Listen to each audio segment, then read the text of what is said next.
This isn't set up as a kind of public hearing process where, members of the public would be asking specific questions and getting answers tonight. That would be later, I think, if we chose a specific path to go down. If you had attended the meeting in December, the board felt that these were very varied proposals, very different concepts, each one, and we wanted to get more information. So this is more trying to learn more from the proposers about what their vision is and what's in their proposal. And then the board will have a meeting later in January to discuss, next steps and if we were going to move forward with a specific proposal. So we are going to actually, though, go live tomorrow with the Ask Academy email address, which many of you here I'm sure are familiar with. So if you come away from this with a lot of specific questions that you feel need to be answered now, we will do our best efforts to work with the respondents to try to get a written answer to your questions. But as I said, you can also stand up during public comment, but we won't be responding to each public comment. So I just want to kind of lay that out for everybody here and welcome everybody. So with that, I'm going to follow the agenda that was posted. I'd like to call to order this special meeting of the Board of Selectmen. Please all rise for the Pledge of Allegiance. I think we have this little flag in the back. Oh, okay. Well, find a flag and direct yourself. I pledge allegiance to the flag of the United States of America and to the republic for which it stands, one nation, under God, indivisible, with liberty and justice for all. And with that, I will thank you. And then I'll move on. We had a consent agenda, just some housekeeping items the board needed to take care of. I'd like to make a motion to approve the consent agenda as presented. Second. Okay. Any further comments or questions on the consent agenda? Hearing none, all in favor say aye. Aye. All right, consent agenda is approved. And now we'll move on to item number 4, which is the discussion of the expression of interest responses. And we have 2 tonight. And just for the public's awareness, there will be the other 2 respondents presenting on Thursday. So the first one up here is 7 Summits Realty. And with that, I would like to invite up, I guess, Rowan Freeman. Rowan Freeman. Okay, welcome, Rowan. And this is you know how to work everything, right? They told you? Yes. So we'll be over here and thank you. Thank you. Good evening, everyone. Happy New Year to you. I hope you had a wonderful Christmas and Liz is going to pass out our presentation to the staff and the first select. And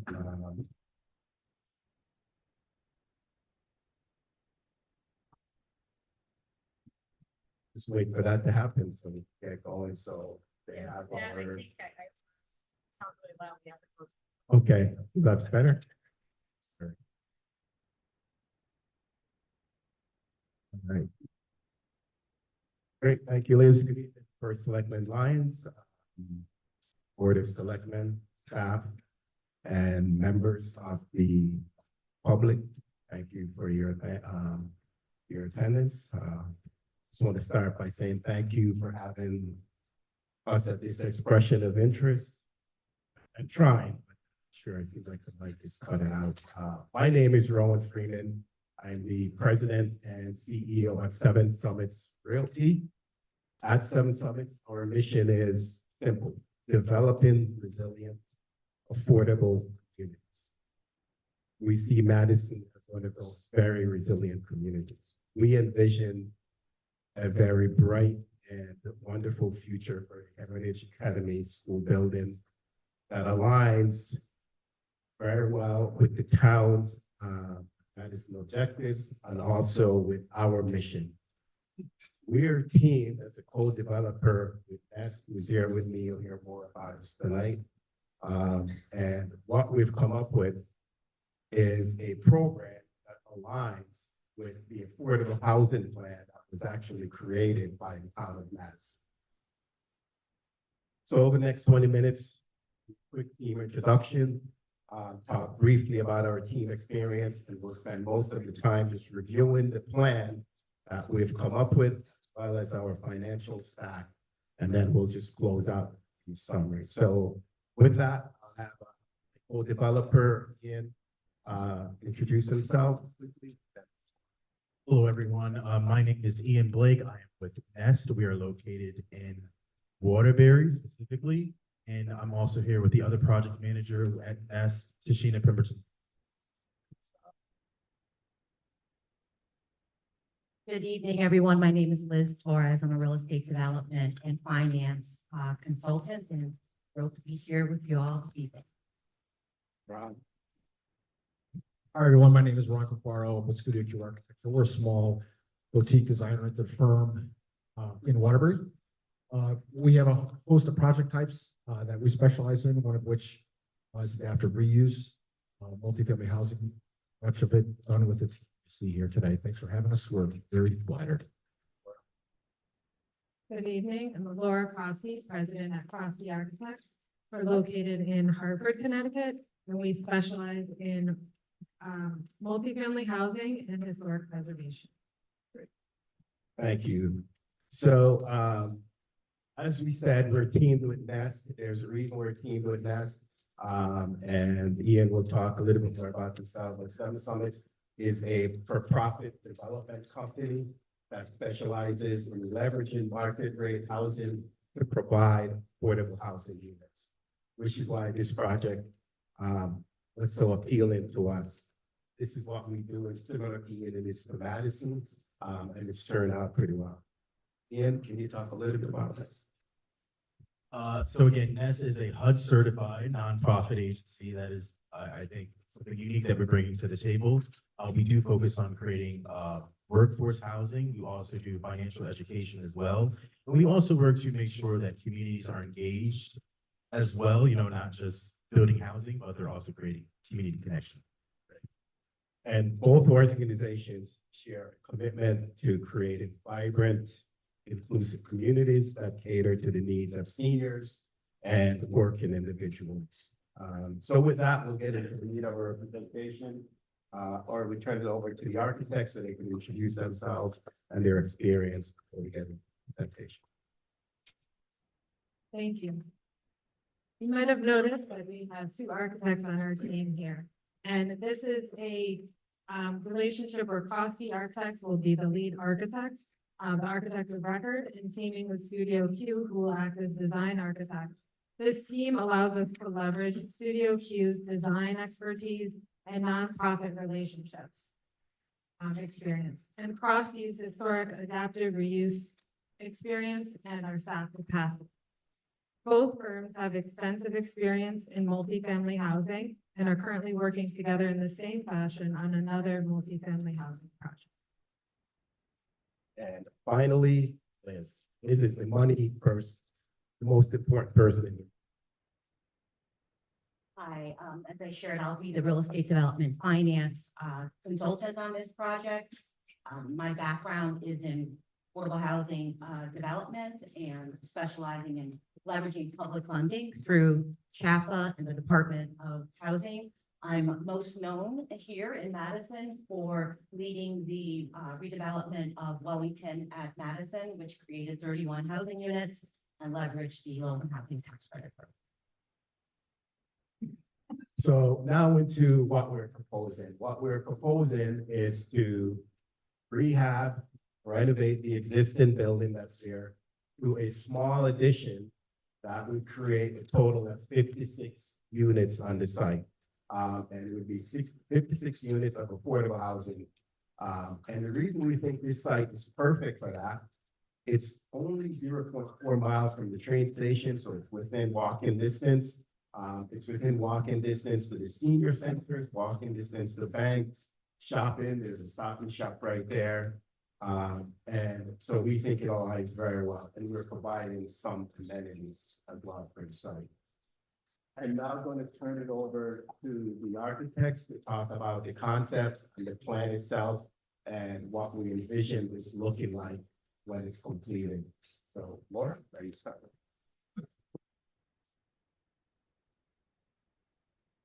As many of you may be aware, the Academy School is a historic structure. And with our proposed project, we plan to use the historic tax credit program. Therefore, the sensitive adaptation of the building is essential. We've completed many successful designs for school conversions into housing and understand the importance of maintaining the existing corridors, classroom spaces, as well as existing stair and entry locations to respect the historic character of the building. This is exactly what our design here does. The units are also dictated by the window quantities and locations, which best yield studios and one-bedrooms. As you can see in the image here, a handful of these units overlook the interior courtyard. The gym is another area for consideration.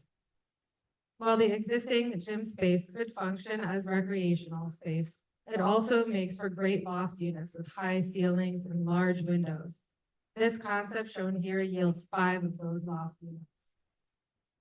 We have also, in Kroski's 40 years of experience with historic preservation projects and adaptive reuse, completed many historic conversions that also are accompanied by a new addition.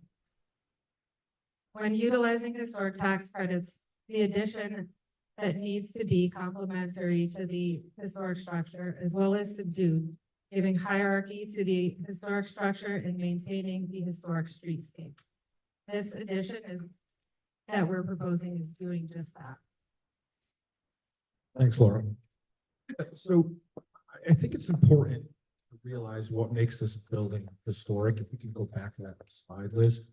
So it's not just the traditional detailing, but it's the size and scale and relationship of the facade to School Street alongside the other buildings in the context of their buildings. So whatever we do to this building, we kind of have to have this hierarchical relationship where the existing building is prominent and whatever we do is secondary and tertiary to that.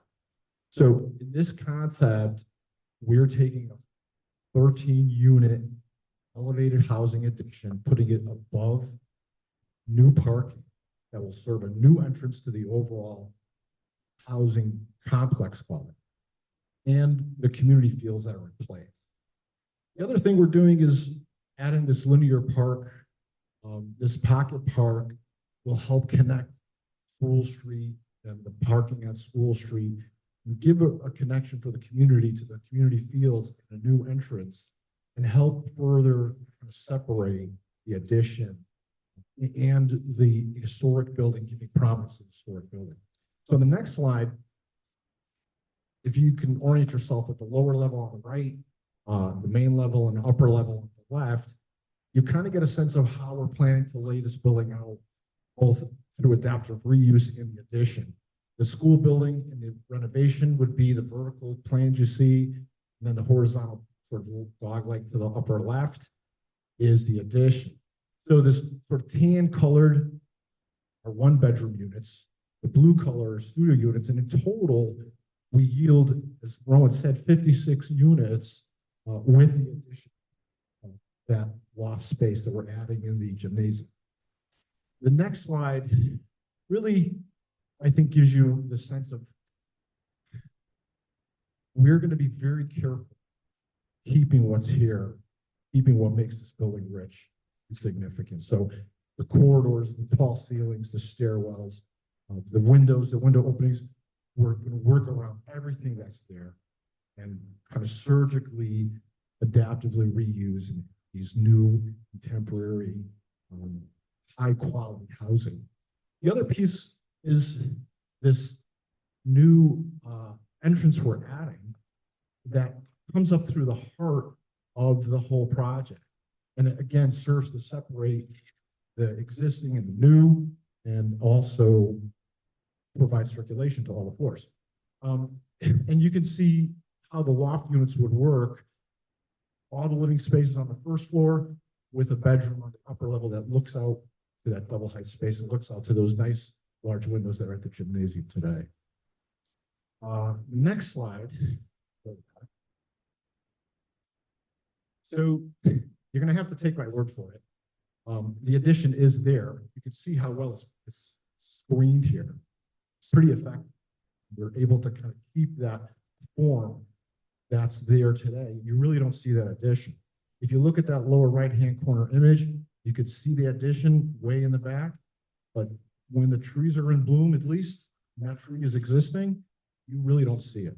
The next slide shows what's really a gateway to this pocket park, from School Street to that, entrance and to the connection to the fields.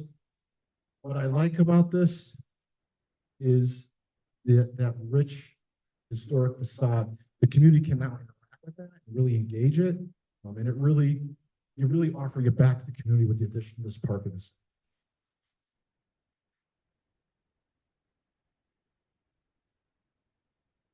So this is a view of the other end of the park, kind of get a sense of the parking, the new entrance to the housing and the relationship back to School Street.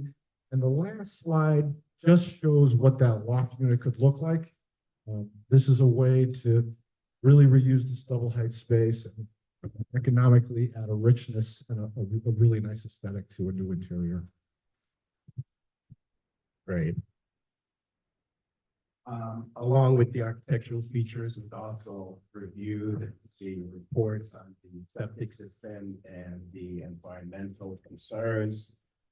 So we have taken those into consideration in the budget that we're going to present. And it's our intent that we will provide a new sewer system to service the building and fully abate the building with all the environmental concerns. So along with this, with the pocket park that Ron talks about, we also intend to provide some pickleball courts for the community.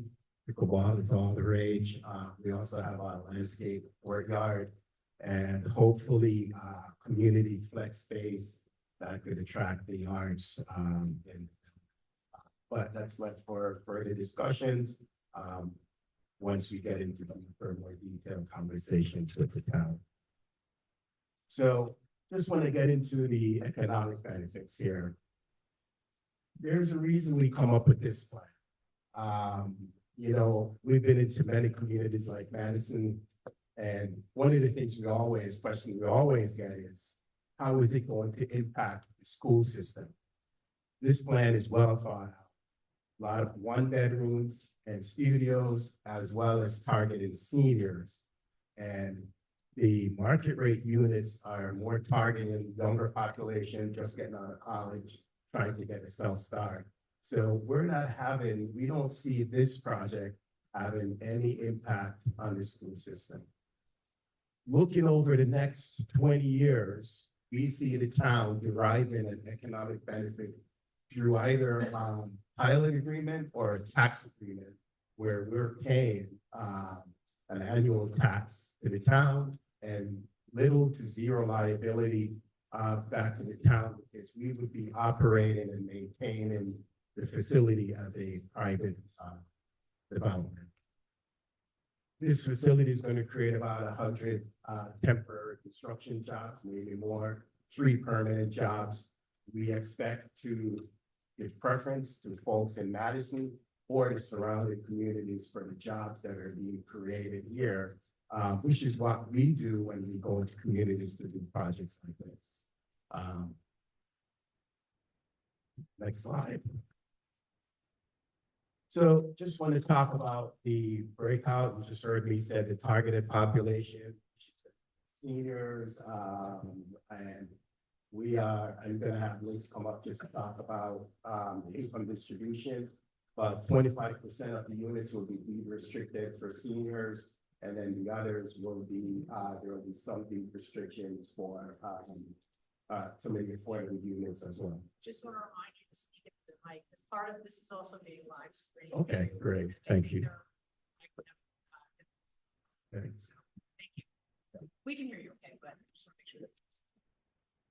Great, so the proposed program for the residential units include offering housing to a mix of incomes, specifically for seniors and individuals, individuals that want to take advantage of the rail line, individuals that work here in the city, but can't afford or find housing options.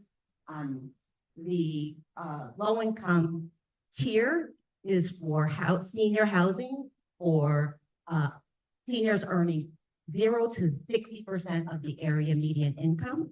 The second tier is for low to moderate income seniors. Seniors that don't qualify for subsidized or your standard traditional affordable housing, but can't quite afford to live in an assisted living facility. You know, we're targeting units to accommodate those moderately income seniors.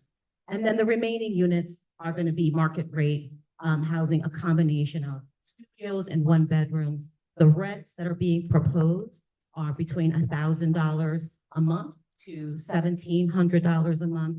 And the rents were set using the Department of Housing's guidance.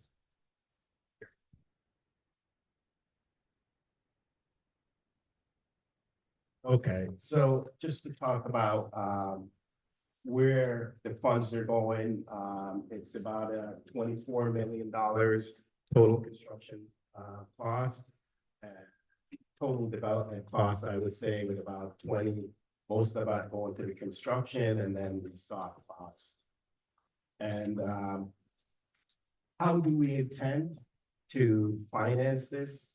So typically, when we put together a financing stack, we like to have some flexibility. If you have done real estate development, you know most times a financial stack just doesn't unfold the way it was envisioned. So in this case, we have some options if one line item doesn't manage to come to fruition. So we understand the town was previously appropriated about $8 million in funding. That's the blue line item there, that we think can be transferred to this project to help with some of the infrastructure, the pocket park, the sewer system, and the community room, and so forth. So it's not just benefiting the development, it's also benefiting the town. And this portion of the money would be going to that aspect of the project that's benefiting the community. And in return, the town benefits from having these amenities, but also from getting this pilot payment or tax incentive payment that we would be paying back to the town on an annual basis. We intend to leverage state and federal historic tax credits. As the developer, we are going to put in our own money, equity, both Nest and Seven Summits would be contributing to the equity line. And then we will finance the balance of the funding. I didn't talk anything about funding from Connecticut Housing Finance Authority or DOH. And the reason we didn't do that is because those are long funded line items. They take a long time and they're very restricted. Now, a lot of the projects we do uses those funding, but we think in this case, we could be quicker to market and get this project, make this project more viable. If, however, the town says, for whatever reason, we cannot reappropriate the funding that you already have to this project, then what we would do, we would go the conventional financing route. We would go to DOH and CHAPA, and we would ask them for their financing in this case, which would more than adequately fill this gap. So again, the project's about $24 million at an average cost of $425,000 per unit, which is well in line with what we see cost per unit being built at today. And I'll sum it up. I'll just wrap up really quickly. Just want to thank you for listening again. I think Seven Summits and Nest, this is the kind of project we love to do, where we're providing a benefit using an existing asset that the town has, converting it to something that's viable, but not only that, that the town can benefit from. I mean, so, you know, this has been a blight on the in the town for years, and we want to be a part of that transformation. You know, us with Nest, with their experience, leveraging public funding will make this project go quicker. However, the reason we teamed with them as a for-profit development company is because we could move a lot faster than Nest can. That's why we are the lead developer in a 50-50 co-development partnership, because we don't have a board that we need to be beholden to. We could move this a lot quicker. We could take a lot more risk. They can't take the kind of risk that we can to make this project happen a lot quicker. I will say, very seldom you see a financial plan that has flexibility. I think we have a really good financial plan, and I think this is viable with a lot of flexibility. So something, if one funding stack falls apart, we could definitely make up for it in a lot of other line items. And I think this project, creates a critical need that provides for the town. So this is not us coming in and saying, hey, give us this property and we're just lining our pockets. We're trying to provide a benefit that's tangible to you while minimizing the impact it's going to have on the town. So the seniors that are coming here are seniors who are here now and looking for housing, and they can't get housing in Madison because maybe the rents are too high and they need to move out of town. So they will be able to come here. The senior center is a stone's throw away.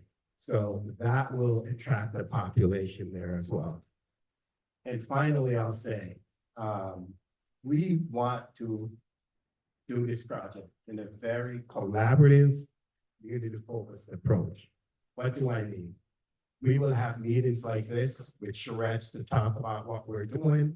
We will meet with the staff, with the audience, with the residents frequently, kind of let them know what the plan is. We don't want anyone to guess what's going on, and we especially don't want you to get the news from your neighbor about what's going on. We want you to hear firsthand from us, and that's been our approach, and that's why we've been successful. Thank you for listening. I'll be happy to take your questions.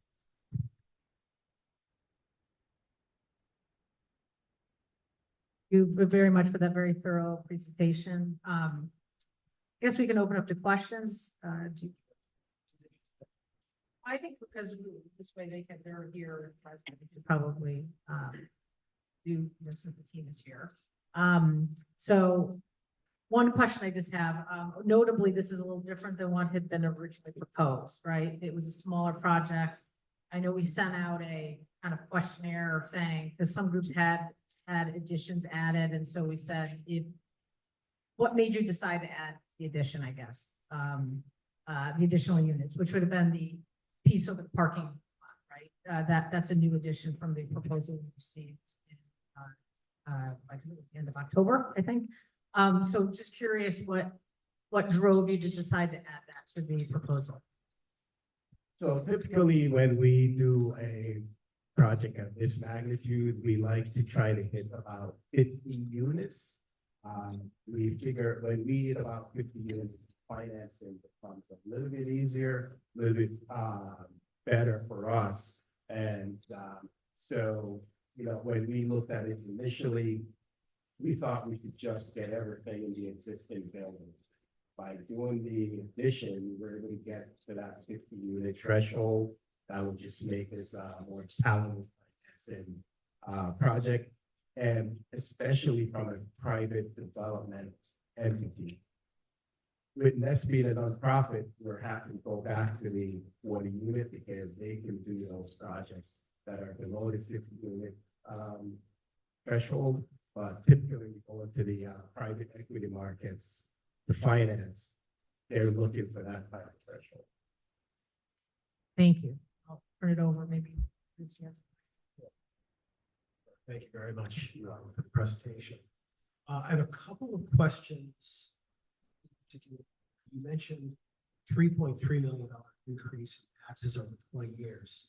Can you just explain a little bit more about what that is? That a total after 20 years, the property will be worth $3.3 million more, or you're proposing that the improvements will make it worth $3.3 million. No, so typically when we do these kind of projects, part of the way we make the financing more palatable to the financiers is to have a pilot agreement or tax agreement with the town. In this case, the way we got to that $3.3 million, we're paying you per unit tax payment every year. So I think that's about, Liz could tell me if I'm wrong, I think it's about $2,200 per unit per year. So every year we make that payment to you as a minimum. The other way we have done it is we say to the town, we'll have an open book and the minimum the town will get is X. And then we have an accounting after the books are closed and we look at what that is. And it's an agreement, whatever the percentage is that the town benefits that. Okay, thank you for clarifying. So this would be at a minimum of what the town would derive from that annually. Thank you. So in the list of all the partners, I don't see a management company. No, we have a management company that will be a part of this. We didn't bring one on, but we always have a management company to operate the facilities. Okay, and the plan is this would be managed as a nonprofit entity. Yes, so Nest also has a management company. So they may do the management, but we like to leave it open. Right. Okay, and I guess my question is, on an ongoing basis, let's assume that this is the project that ends up going forward, who would we be dealing with as a town?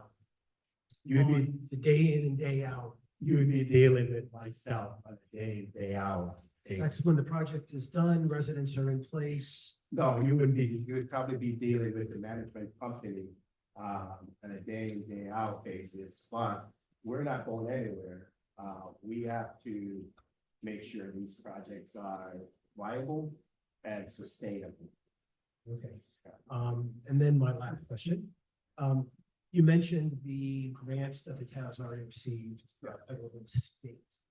Yeah. Have we explored that those are in fact transferable over? So Or even still exist? Yes, Liz, can you talk about this a little? Yeah, I have more experience working with the state of Connecticut Urban Act funding. So Urban Act funding is one of the more flexible funding sources that exist here in the state to fund community facilities and affordable housing. And will likely be, the state will likely be open to working collaboratively with the town to reprogram those Urban Act dollars. I'm less familiar with the USDA funding that you secured, but I think given the town's relationship with the federal government and what's being proposed, community benefits, I think there's a good case to be made to justify using those dollars to fund something that's a little bit different, but provides equally the amount of community benefit. Okay, and I lied, I have one more question. Can this project be structured, or will it be structured such that existing Madison seniors would have the priority in obtaining housing there, and the same with the restricted workforce housing? Would our teachers and firemen and policemen, others that work in town, would they have first dibs, for lack of a better word? I am so glad you asked this question. So if we're successful in having the town use this money and it's been appropriate, yes, we can do that. If not, and we have to go to DOH and CHAFA, we cannot do that. They do not allow preferential treatment for anybody. You have to open it to everybody in the state of Connecticut. That's why we're going this route, so that we could have preferential treatment for town of Madison residents. Because there's nothing here that restricts, that would restrict us from doing it in the funding stack. Typically, when we're restricted, because the funding stack doesn't allow this. Yeah. I just wanted to share really quickly my experience working on the Wellington at Madison lease up. I did not lead the lease up, the property management company, DeMarco, led the lease up. But we were very thoughtful about how we advertised and where we advertised these units being available to ensure that the residents of Madison at least learned first of the opportunities. We worked with the senior center to get the word out about the lease up. We had the lease up in a location. The applications were picked up locally here in Madison. So in the end, at Wellington at Madison, more than 130 applications were received for only 31 units. The majority of those applicants came from Madison and the kind of greater Madison area, if you will. That's the case in other kind of high and moderate opportunity areas that I'm working in. We'll work really closely with the town and the community organizations to be sure that the Madison residents hear about it first, and we'll have a local presence when accepting applications and things like that. We'll delete this off the record. Good evening, Mr. Freeman. Can you just clarify exactly what entity will own this property? So it will, we will probably create a new entity. All projects we do typically is owned by a new entity that's managed by, in this case, will be managed by myself, and Kevin Taylor is not here from Nest, but Nest and Seven Summits would co-manage that entity. And that's typically when we work with a nonprofit organization, that's typically the way it goes. And that will be a not-for-profit entity? It could be either for profit or not for profit. If it's a non-for-profit, then Nest would probably be the lead. But typically when we have done it, it's just we've done most of them for profit entity. You still get the credit of the nonprofit entity because that's the nonprofit entity is part of the development and benefit from the development. Thank you. One more question for me, Ms. Torres, maybe. Can you describe the process by which the decision-making process as to who gets admitted as a tenant? I am many things, but I'm not a property manager, and I'm not I didn't lease up the units. But what I will say is that the owners will work really closely with the property management company to develop a tenant selection plan. So it's not unusual when you're competing for funding is to be proactive in developing the program and documenting that program in a tenant selection plan. So that is something that we could work collaboratively with the town, with the Affordable Housing Committee, to be sure that we have a tenant selection plan that we can all agree with. Now, during the application process, usually property managers have, pretty strict, rules about who they're going to house. So, there's a background check, there's a credit check, and all of that is outlined in a tenant selection plan. So it's clear, how, the rules that we're going to put in place to accept applications and the types of residents that are going to meet our requirements. And I will also add, every town we work in wants to make sure that the development is benefiting their residents first. And we always find a way to accomplish. So I just had a couple of other quick questions. One is the unit structure. How rigid is this to the model that you proposed? When I think seniors, my mother's a senior, but she wants a spare bedroom for her, family members to come visit and stay. So there's a benefit to having 2-bedroom units, even if it's targeted seniors. And can you break apart, like, the market rates would be 2 units, or is there something prohibitive in the building that would make it cost prohibitive to make 2 units or 3 unit? Absolutely not. We typically don't get requests to provide 2-bedroom units, because typically what folks hear when you hear that we're providing 2-bedroom units, somebody's coming with kids, that's going to impact the school system. So we would be happy to provide 2-bedroom. So there's flexibility if the town were to proceed to kind of figure out, and maybe it wouldn't change to that, but just there's an opportunity. It's not a structural issue with the building. It's not. It's just No, more a kind of trying to meet the market demand, I guess. if we're really just trying to be as very minimal impact on the town's infrastructure as possible.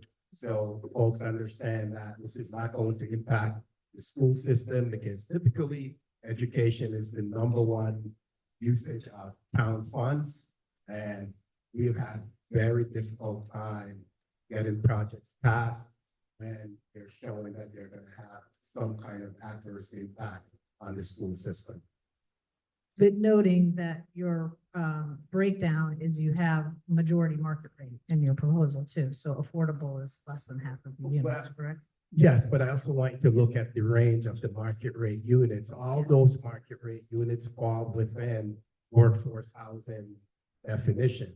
So if you look at the way the plan is structured, we could always go to the state and say, hey, we're providing workforce housing based on your definition of 60 to 120%. And that would be eligible for funding as well. And then just a broader question about what you see as a risk of the building. Every respondent had an opportunity to tour the building. There was a lot of materials available about hazardous materials assessments, septic, that was available because of the community center project. So an extensive amount of engineering analysis and environmental analysis have been done in the building. What was your takeaway from that? And you put a budget together, and I know it's very preliminary and high level, but where do you see the biggest risks? And is there information that was lacking that could dramatically change, the economics of this project? I'll answer your last question first. There's always information that's lacking until you go in and do your own due diligence. We tend not to rely on someone else's due diligence report, but we use it as information. So we want to do our own structural integrity review. We also want to do our own environmental review. Based on what I saw, it's a beautiful building. The bones of the building, the structure of the building is intact and very good. I'm not concerned about the debris. That's something that we have accounted for, so we intend to go out and clean everything out of the building. Nothing in the building is going to be safe. So everything is coming out, including the debris. And the building also needs to be abated for the environmental issues. So in that abatement, the interior of the building will be completely demolished and taken out to make way for these units. To that point, though, will there be an attempt to preserve some of the historic qualities that are inside the building? Because that's a Yes. So architectural- Lauren, you want to talk about that, because in order for us to secure the funding, we have to meet certain threshold and meet certain criteria. And as part of that is we have to take an inventory of the historical features that are there and be saved. So we don't have freedom to go in and just start hacking away at everything.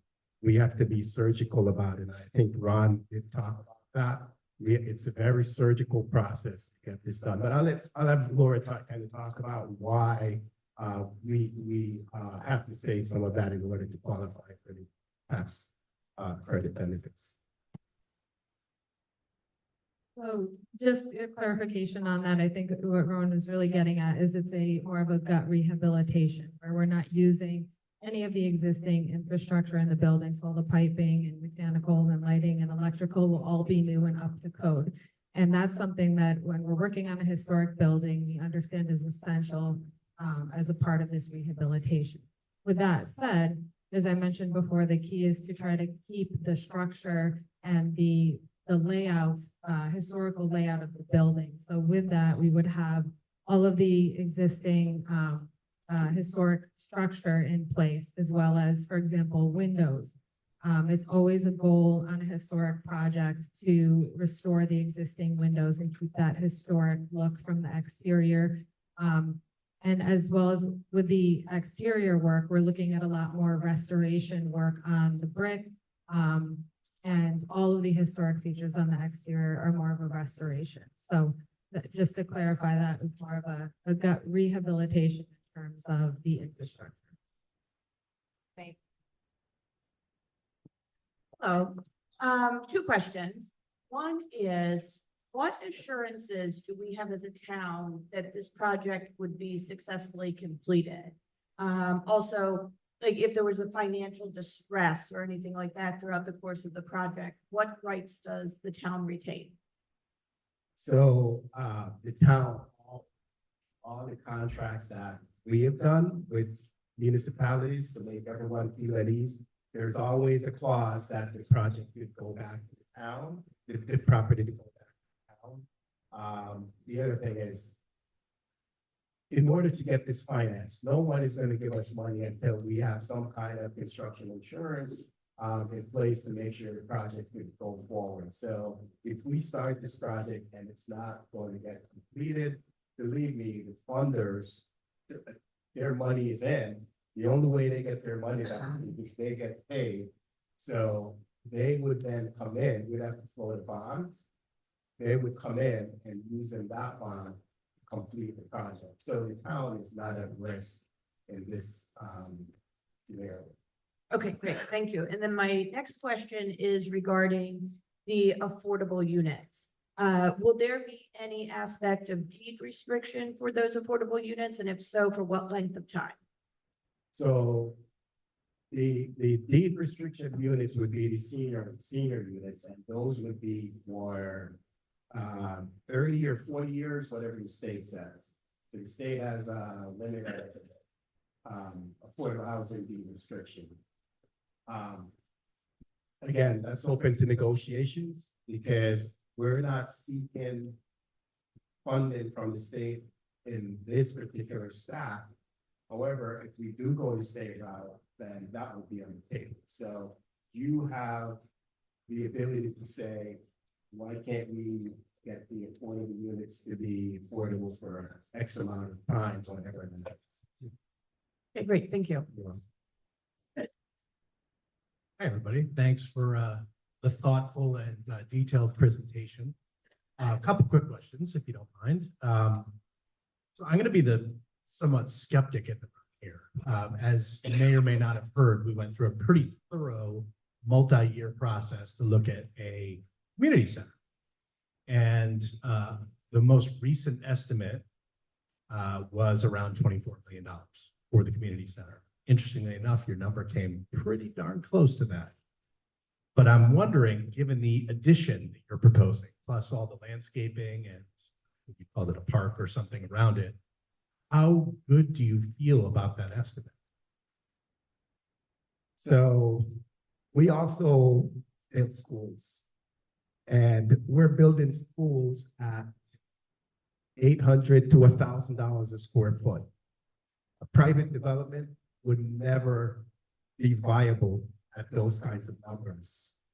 So it's on us. The other reason, that's one of the reasons we want to go this farming route, because we don't have to meet anybody's requirement except make sure the project is viable and meet the building codes. The moment we start to introduce CHAPA and DOH, they have a manual that's about 12 inches thick that we have to follow. And yes, we're prepared to follow that manual, but we're pretty confident with our costs. We have some fluff in here because we're used to doing these private development. We know what those costs are per unit. So I am very confident that this number works. And do you have a sense, I know this is early in the process, but do you have any sense of the length to build? And then a recognition too, through the process of our community center build, hazardous waste was a huge topic. What are we doing with the hazardous waste? How are we mitigating that? Maybe just talk a few minutes about that, but just length to build and hazardous waste. Can you go back to the funding stack, please? So we have a line item here for brownfields funding that we intend to apply for to assist. We intend to use to assist with the abatement of building. We have to follow environmental laws in terms of abatement, disposal. Everything that comes out of the building has to be characterized. So before we can take anything out, has to be tested. Once it's tested and going to demolish and abate, that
I was contacted by your Affordable Housing Commission during the library renovation. And incidentally, this is the one that had made the introduction. They had a vacant house that they were looking to see if they could create some affordable housing units in that particular building. That never materialized, but during that conversation, one of the projects that came up was this building, this Academy School building that they said would be a great location to provide affordable housing. At that time, I looked at it briefly and I thought this would be a great site for all the characteristics. And when I saw this RFP came out, I got very excited because of all the possibilities. And you want somebody that is not only going to line their pockets, but somebody that has the town's best interests at heart. Someone who's making sure that the town is going to get a fair and honest tax payment, a pilot agreement, that the town is benefiting financially. You also want a project that's going to provide back to the town. I mean, we could all say, you know, we live someplace great, but I think providing access to housing for those who are not as affluent or, you know, is also a responsibility of the community, which is why we're in business. We don't do we don't do 100% market rate developments. We don't do retail developments. We do one kind of development. We do development where we leverage projects like this, market rate units to provide access, housing access to seniors and those less fortunate. So I think, you know, it's us appealing to the conscience of the community that this is a shared responsibility among all of us to make sure that we could all live. And if we grew up in Madison, we could stay here in Madison, even though we may not be as fortunate as others. And so this is what this development is about. It's about providing access to others so that they could live here. Seniors who are selling their houses and they want to go someplace else, but they don't want to leave Madison. This is an opportunity. One of the things that we find that happens very commonly, kids coming back from college and they can't find housing. This is an opportunity. I mean, so there's a lot of opportunity here to support the community in different ways. And I think housing, especially this project, is one of those ways to take a building that is blighted today, that's been a part of the fabric of this town for many decades. It's been empty for years, for decades, and to revitalize it and make it something that the town could benefit from in many ways. not just from a tax. And yes, it's great to get the tax dollars, but there's so many other ways I think town benefits, and that's it, providing housing access. And I can't think of what would be more important than that, especially in today's economy. So, thank you. All right, well, thank you very much for reaching the hour. So I appreciate the time and your team coming out and all the efforts you put in. And the board will be deliberating about next steps and how we're going to move forward with this process sometime later in January. So thank you for your time. Thank you. I just want to make sure if you could email this presentation so that we can make it available to the public tomorrow. We can put it on the website so people are aware of that. So, Okay. okay. Oh, you got it. Okay. Oh, yeah. So they're sharing it. Okay, well, thank you. Thank you, everyone. Appreciate We'll it. take a 5Okay.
Yeah,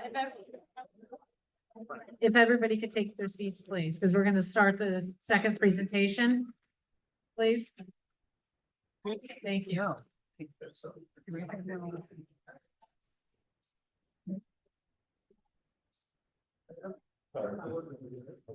the camera's not working. Yeah, it is on, okay. I guess we have Another second, we're fixing a technical problem with the camera. Seems like this 6 once. I think that one better. I gave you that one. This does. Northeast, right?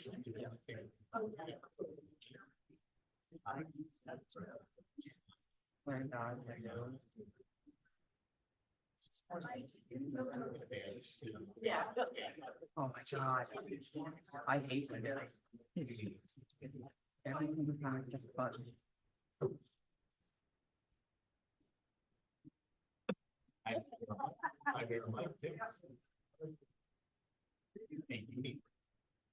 We have video?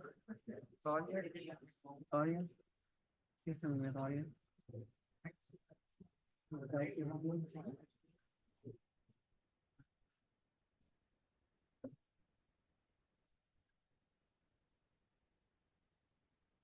Okay, that's okay. Good. Good. Okay. Okay. Hello, everyone. Can you hear me? Yes. Okay. Looks like the camera's working. My name is Dimitri Karuta. I'm from Northeast Heritage Partners. And to start off with, I have an organizational update. Sorry, let me figure this out.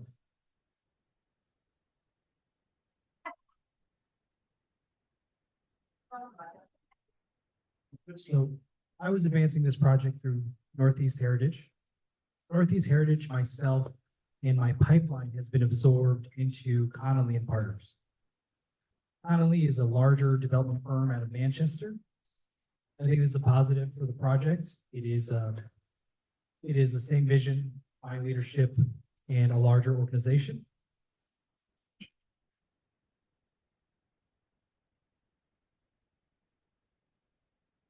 Connolly is a developer in Manchester. They are in 18 communities, 9 states, and have 2,300 units under management. They do a lot of affordable housing units, mixed income, and adaptive reuse projects.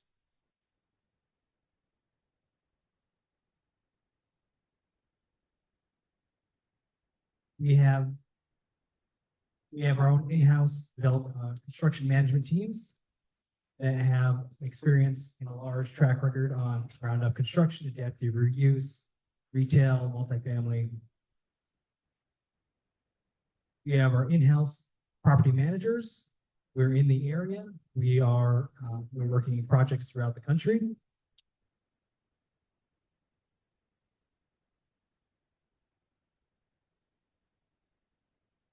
And with moving over to Connolly, we have a larger development team. As well as myself, I have Andrew, Eric, Chuck, and Sven. We have expanded competencies, different types of projects we work on. My focus has always been on adaptive reuse.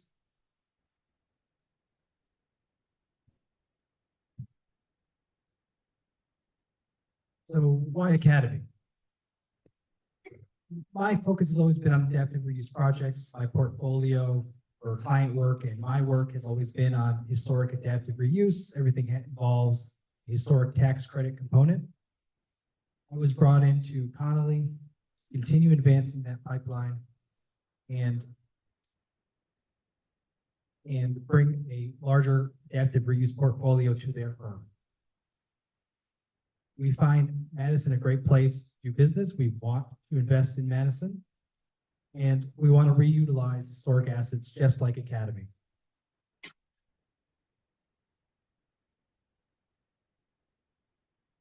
My vision simply for this project is to utilize the structure that is there, add 25 units in a mixed use capacity with anchoring health and wellness facilities. Front of the building anchored with a dance and fitness studio, in the rear of the building anchored with a paddle racket sport facility.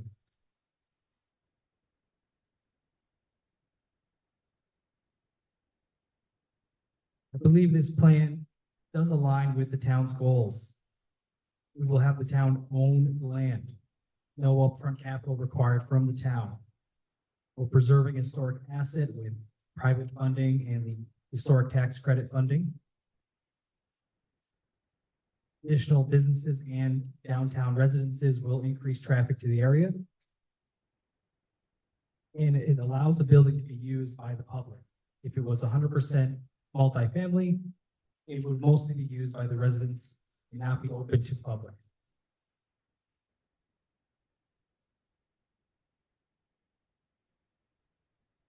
My current vision of this project is 25 residential units, although with a full design team, there's a chance for a few additional units when they had their chance to review. There's some subgrade units that we weren't sure we could add. A lot of what I'm designing here is to reuse what exists, as opposed to some of the other teams that were looking to do a full gut. I think my approach is low touch. It's going to be adding the necessary systems to make modern units, but to keep the character of that building complete.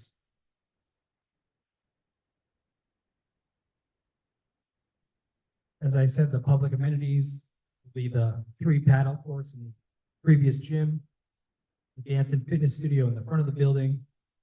And we chose these options as they could be integrated into the building, have a lower noise impact to the tenants, as opposed to something like pickleball, which has a noise problem associated with it.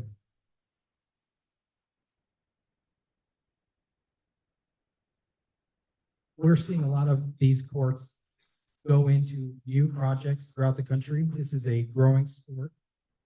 It is very popular in Europe and South America. It is coming to the US.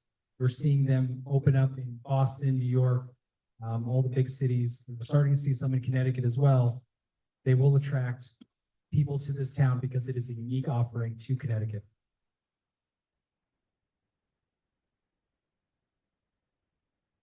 So all of my projects focus on adaptive reuse, preservation first. My vision, my process is to work closely with the State Historic Preservation Office and National Park Service to come up with a plan that fits and works with their strict criteria for renovation. They're part of the process during planning. And I think this project is in very good condition. It is, a lot of the projects that I've taken on have no roof, maybe no windows, water damage throughout. This project is, a lot of it is salvageable. It doesn't have the systems, but it has the layout. It has the classrooms, which can be converted to units. I think a low-touch approach allows us to come in, do this project, and not have to knock every wall down and then rebuild them. It's a cost-effective approach. The tax credits help with this process. And it allows us to do this project without seeking additional and a more complicated capital stack.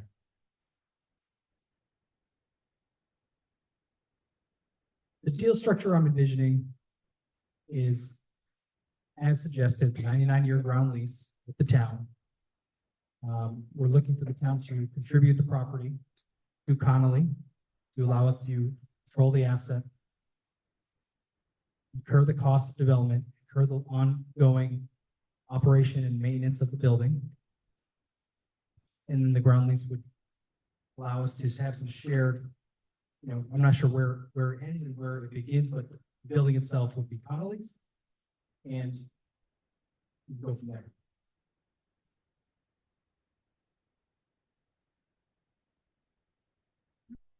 So one of the questions asked was, will we use affordable in this project? Connolly and partners are experts in affordable. A lot of the projects in their portfolio, and I have some I'll show at the end, are affordable. We chose to present this project as market. We have affordable units in the state, Massachusetts, Connecticut, Rhode Island. We thought this project would complicate it to go affordable, and it may not qualify for the tax credits that might be necessary on the affordable side to get there. With the updated QAP, we're not sure it would be as competitive as some larger developments.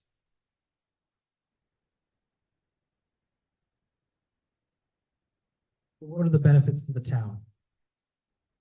Ground lease payment to the town, new property tax revenue to the town, not asking for capital improvements or capital funding from the town. And we're improving the asset with private capital in the national and state tax credit program.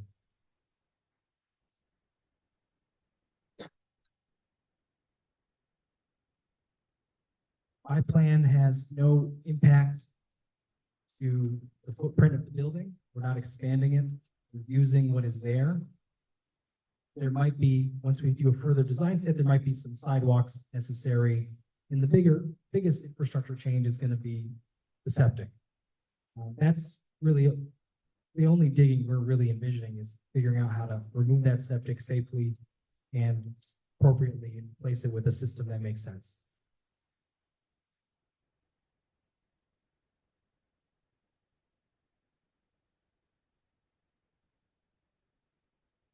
As I mentioned, the historic tax credits are cornerstone for this project. Currently not seeking any affordable credits to help fund the capital stack. And a lot of this is based on restoring the asset, and it's using what is there, using the corridors, using the stairwells, using the window openings, the door openings, and enhancing what is there without completely changing the structure.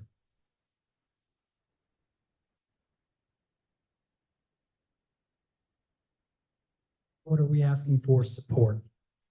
We're not asking for money. We're asking for support when we do seek some state funding programs. We are asking for a tax abatement during construction and stabilization. And the ground lease that we work out, we would like a deferment to get us through a stabilization period. Every dollar we use to acquire the building, or every dollar we use for upkeep and payments to the town during this critical phase, is a smaller loan amount that we can seek from the bank partners that we work with. So we want to get as much of the money that we're going to use into the building, into the project. Once stabilized, this will have a great economic benefit, foot traffic, and revenue to the town. I have reviewed the environmental reports. All these historic buildings have HBM, hazardous building materials. That is expected when we're seeking these projects. We know that we're going to face them. There are different avenues on how to correct those issues. I don't have a full plan of how we will approach this, but I have our history of what we've done in the past. We will seek consultants and environmental professionals to do that cleanup work to make sure whatever we build will be safe, regulated, and approved for the tenants that live there.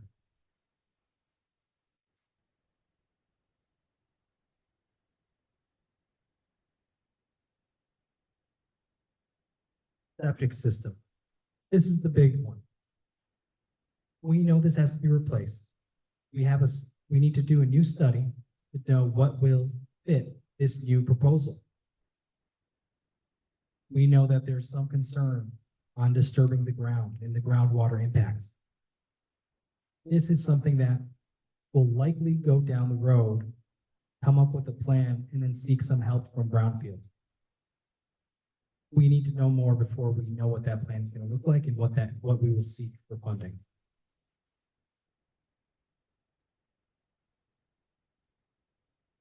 What are our sources of capital? We're still evolving that, but core to it, as I mentioned, is the state and federal historic tax credit. This will fund close to 45% of this project cost, which means we're going to have to come up with private equity, Connolly equity money, not seeking additional outside partners. This is funded through Connolly. Construction financing with one of our bank partners. And we would then seek additional programs that might assist in the capital stack, but are not core to this build out. Brownfield is one of them. I do have some updated project economics, although these are still preliminary. These are still early. We don't have a full design set on how much this will, on the exact changes that we're making, but we're looking at an $8 to $10 million build for the 25 units. And again, the 25 units we're seeing as a minimum. We think we can get a few more once a full design is implemented.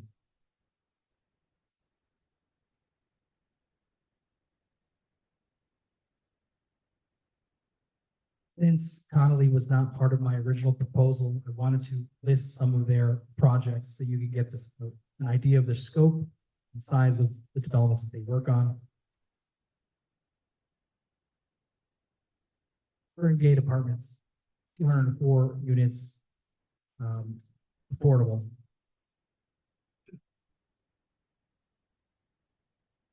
Clarendon Hill Towers in Massachusetts, large development, 501 units, a lot of affordable units, Section 8. All managed by our internal property management team. Project Hope, a partnership with 100 units, Section 8 and senior. And then we have Schoolhouse Apartments in Attleboro. This is another conversion, 27 units, a similar size, definitely a different feel and layout. And this one is designed as affordable senior.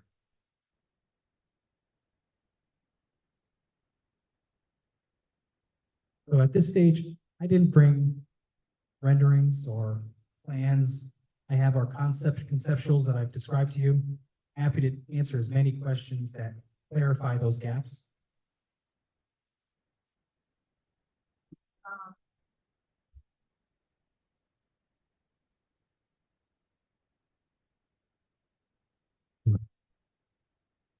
Get to go first this time. Great. Can you guys hear me okay, or is this the weird mic that cuts out? All right. Thank you for your presentation. Certainly, I guess I'm left with a few question marks. I'm not going to lie, given some of the assumptions being made. I think the first question I have is related to the cost estimate that you're putting out there of, in the range of 8 to 10. I mean, we had a community center that candidly, we couldn't build for 15.9 million, went to a total cost of 24 million, yet we're talking about a build here of 8 to 10 plus a septic. So I guess, how confident are you in your estimate? So this is a common question that comes up. And the answer I've given in the past has been, is part of it due to when a town goes out and seeks construction on a project, they're getting a price that's 2 or maybe 3x what we're doing with in-house developers. When I built out a lot of my historic development units, we're doing it now 200, 250, 300,000 a unit, and that's in line. And I think there's more room in this project than I've given in other projects. We're also looking at this as a low-touch development. We're not doing a full gut. We are adding all new systems, but I'm not going in and demoing every wall that I see. I'm reusing and restoring the structure and fabric of those units right now. When you walk into the building and you walk down the corridor, that's going to be the same corridor. Maybe it's going to be a new floor or an updated floor or a cleaned and painted and encapsulated wall. But you're going to walk into a classroom, and that classroom is now a unit. Did I take all the walls out? Did I replace all the windows? I've been to the building. Those windows are, I think they must have been replaced at some point. They're not 150-year-old windows. Restoring those makes more sense. Doing that low impact makes more sense. As much as I can do to restore is less I'm going to spend. So when I look at a unit, look at a classroom, and subdividing the space, I'm documenting everything for historic, for anything that has to be replaced or restored, but then I'm adding to it, I'm not removing. That's my best answer. Then what about just general experience in the Connecticut shoreline? You guys, I saw a couple of examples. They seem like they were in other states, but what do you have that we can point to here locally in Connecticut? Sure. Most of my adaptive reuse projects have been in the New London area. Now, I didn't list those here. Some of those are in my original proposal, and that's my history. That's my background. We've done those same types of developments, similar sized buildings, larger buildings, 32 units, 16 units, all adaptive reuse in the New London area. We're doing it at a price point that's similar to what's presented here. And I think some of that is due to my approach, using what is there, doing a common sense approach, and treating it as an investor would treat a deal where we're not going in and just seeking as much state money as possible so the developer fee grows. There's 2 different ways to do development. I think that's the other side of it. You could do a development, spend 20 million, get a larger development fee. There's no residual or cash flow. You're just breaking even. On the other end, one of the avenues, that reason they brought me into Connolly, is to build more adaptive reuse projects, multifamily, market rate, that strengthens their portfolio because they have a large affordable component. They're balancing it with the projects that I'm bringing in. Hi, thank you. One of the topics I don't believe we touched on in the presentation was parking. Do you plan on developing parking for the units or relying on shared municipal parking? My initial approach was a shared municipal approach for parking. I think parking is a collaborative discussion. What is the town seeking? What do they think is necessary? This is a transit-oriented development area. The goal of those areas is to be less reliant on vehicles. If there is land appropriate for parking to add that space, that's something that we can consider doing for this project. It was my interpretation that a better approach of what the town was seeking is update the building. Let's use what we have as facilities. Let's use the parking we have and go from there. But we're collaborative. If there's room for some additional parking, that can be in the budget. And one other question, have any previous developments utilized the shared community spaces such as those paddle courts you mentioned? If so, how has that been managed? And if not, how would you propose to manage it? So that's a new concept for that type of space. The dance and fitness studio is more utilized. We primarily seek a commercial operator to take on that space. We will do the build out as part of our development. We'll seek that operator to come in and partner with us to do that project, to be part of it. That's our goal. That's what we would like to have.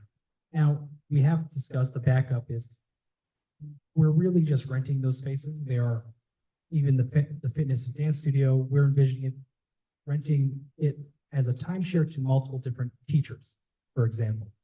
Now, the paddle's a similar situation. There's technology that allows us to do that management if an operator isn't found. We're renting that space, maybe not daily, but we're renting it per the hour. There's technology that helps our property managers add that to their bucket of development work set. Thank you. I'm curious, the price point of the units, you said market rate, where would these price out? We don't have a lot of rental units in Madison. And so trying to get an idea of comparability, because also based on the budget, it doesn't appear you would be putting a lot of higher end finishes into this. So it'd be helpful if you could talk about that. So I know the price is throwing you off. These will be full amenity units.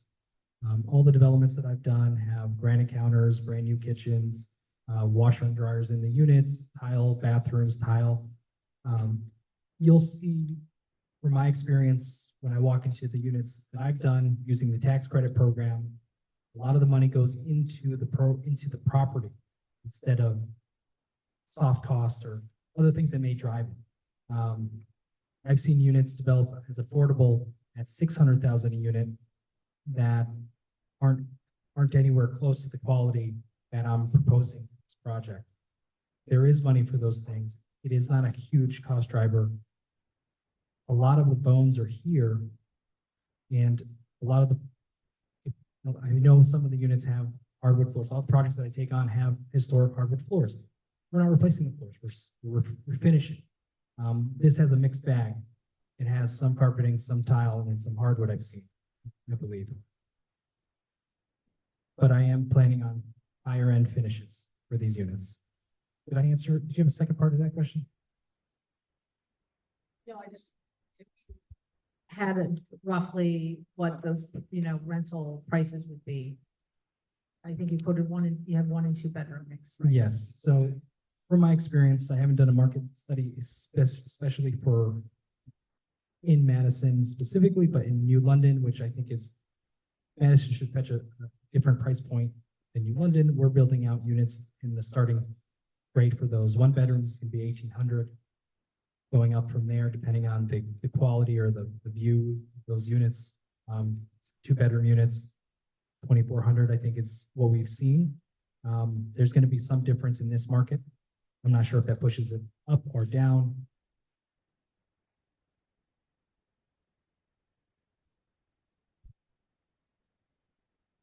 Evening.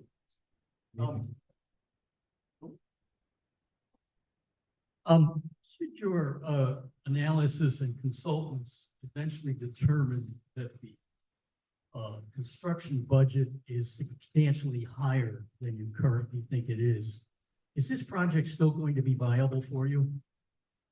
One of the advantages of the historic tax credit program as it scales with your project.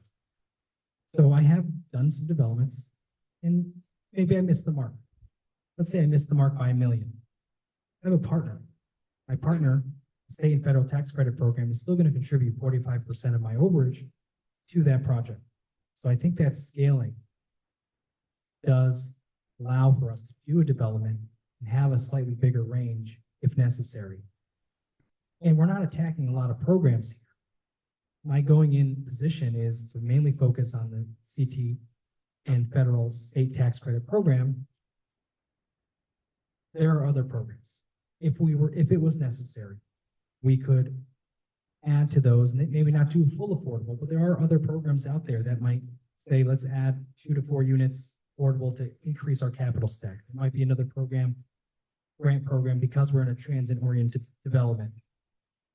We haven't touched all those for this project. We are going to seek them, but they're currently not necessary to make the project viable.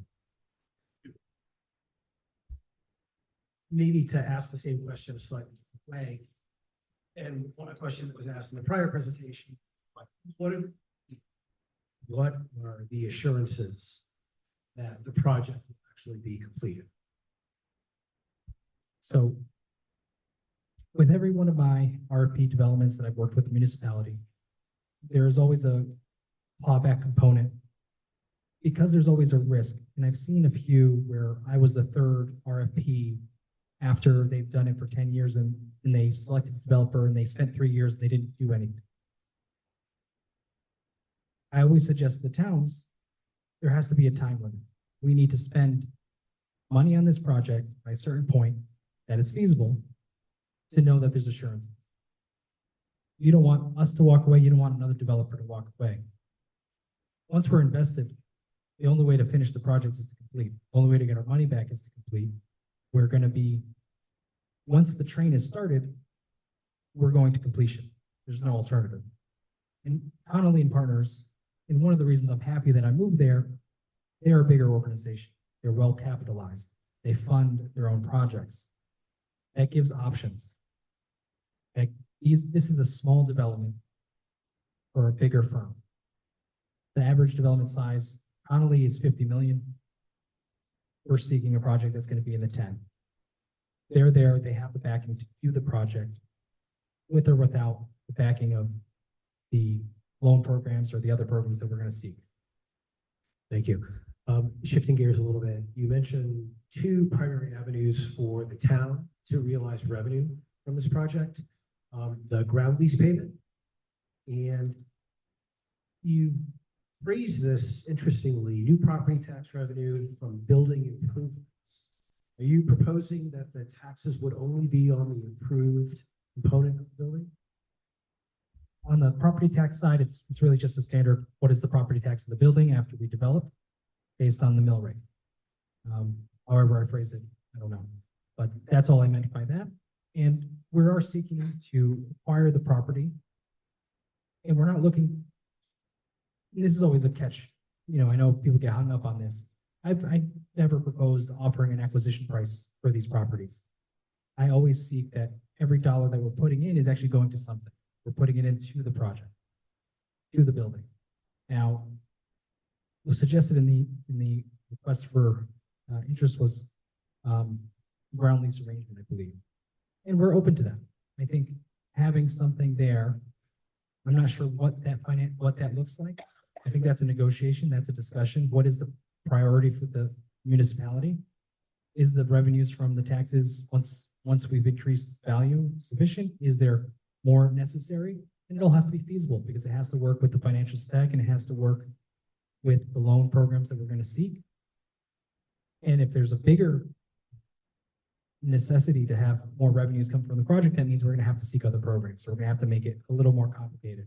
Doesn't mean the project doesn't work. I don't really know what the town is looking for when it comes to a ground lease. Thank you. You mentioned an abatement during a stabilization. What do you typically estimate a stabilization time? So some municipalities have a program. I don't know if Madison does. Usually from construction, CO, there's a few year period that taxes might slowly step up over 5 years to get to a full tax rate. And that it does help. It might not sound like a lot, but it does help because every dollar that goes to that expense is a debt service coverage issue with bank financing. So if we're spending $1,000 here, we might not be able to get $100,000 out from the bank to do the construction. Thank you.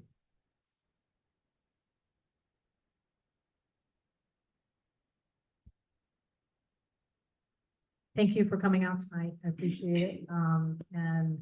We will make these presentations available on the website tomorrow for the public, so you can kind of peruse the PowerPoint.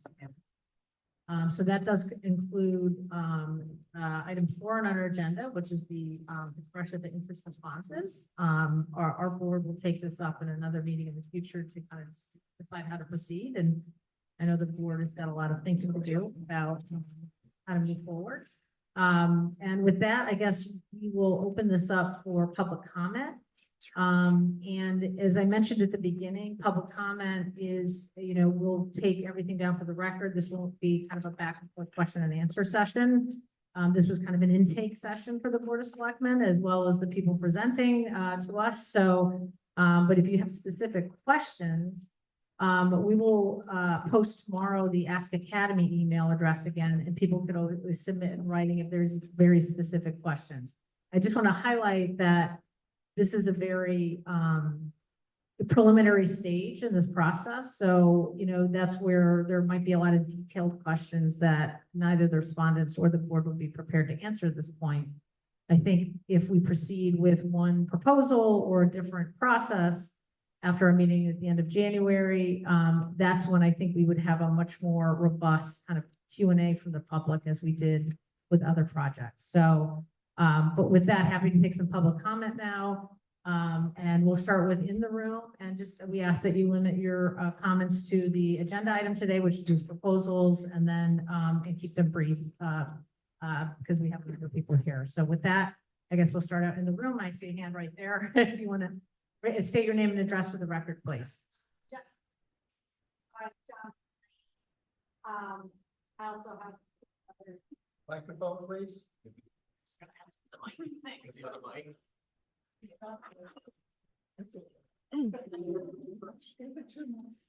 Yeah, maybe you can come to the podium if you're called up for that, and we'll just leave the mic there and you can speak your comment.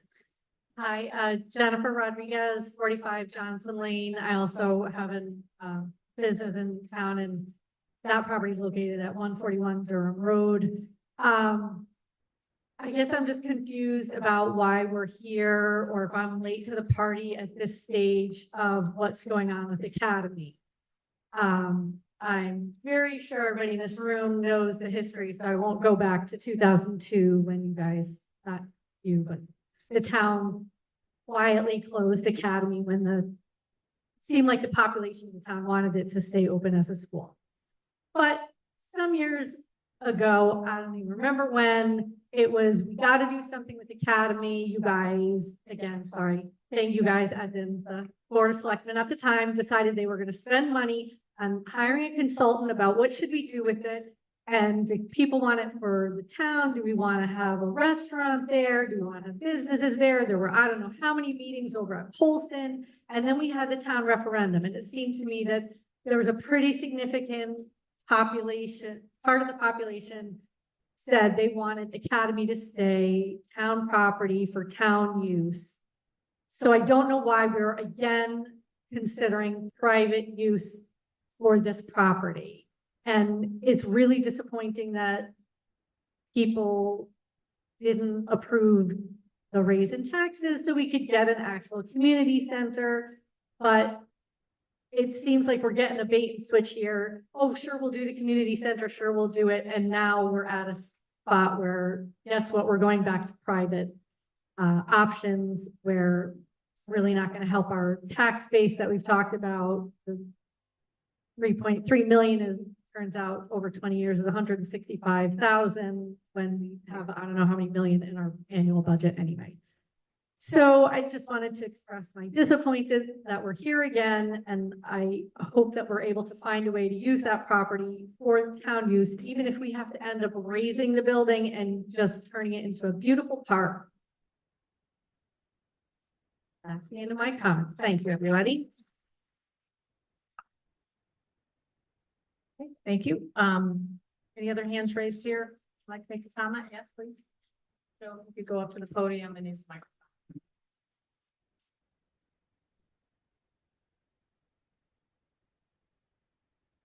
I don't think we should close this meeting without a little look back to the last referendum for essentially approving free money to finish the community center. It was 70% of the voters voted against continuing with the community center by adding more money.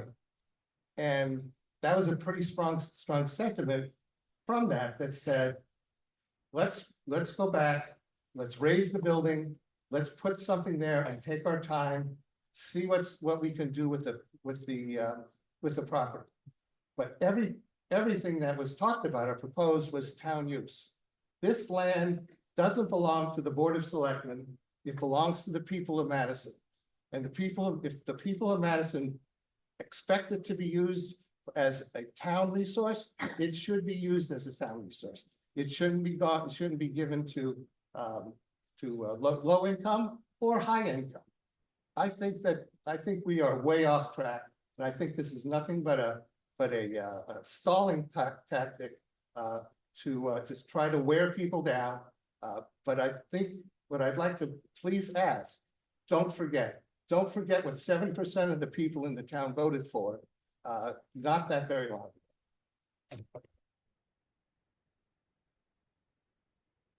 Matt, any other hands in the room? No? Anybody have hands raised online? I don't know, can we see the Zoom on the screen? No, it's on my computer. There are no hands raised online. Okay. So these were questions I know that were submitted that we were gonna kind of type up and have available for the public viewing when we go through the question session.